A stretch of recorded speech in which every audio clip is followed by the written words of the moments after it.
Masarap na araw! Dahil sa Kusina Cravings, lahat masarap! Pasok!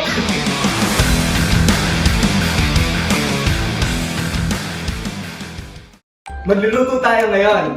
Ang lulutuin natin for today's video, chicken curry. Pero dahil sa Kusina Cravings, lahat special, so gagawin natin siyang Mediterranean chicken curry. Pasok!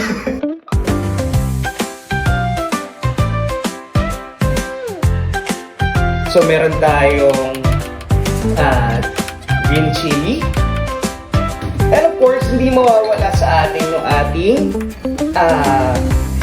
red chili or yung siling na buyo. And of course, yung panggisa natin, meron tayong sibuyas, bawang, meron din tayong luya. And of course, meron tayong red bell pepper, potato, and syempre carrots. So meron din tayong of course, yung coconut natin, yung fresh coconut, natin. And of course, yung ginawa natin sa chicken thigh natin is dinebone na natin. Pasok!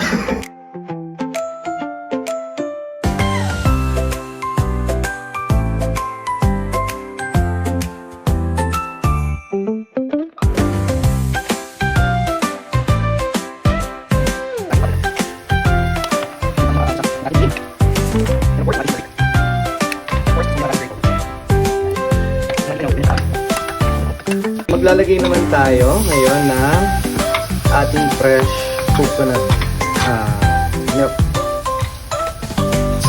So ngayon, ilalagay naman natin yung burong gata na pinatawag natin. So ito na siya.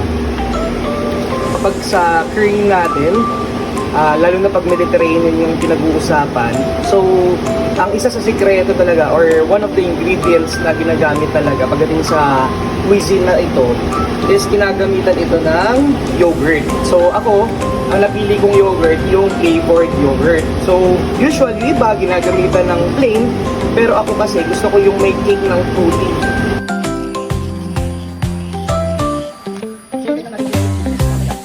Ngayon naman, i-bake na natin yung ating chicken. So dito lang sa maliit na baking pan, so ilalagay natin yung ating chicken. So gagamitin ko chicken oil.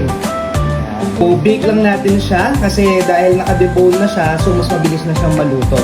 So siguro bake natin siya ng about 17 minutes for 180 Celsius. Yan. So ngayon naman, magsosunding na tayo ng ating vegetable.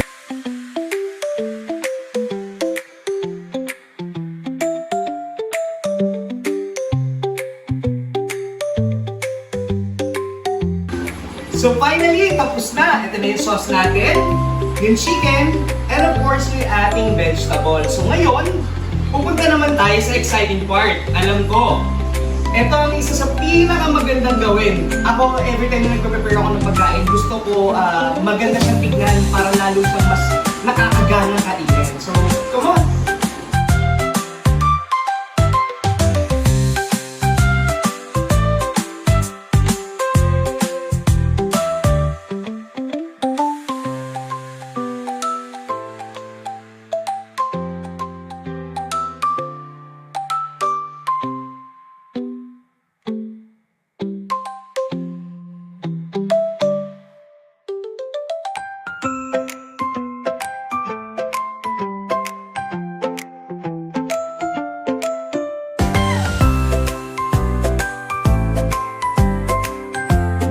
So finally, eto na ang aking version ng chicken curry.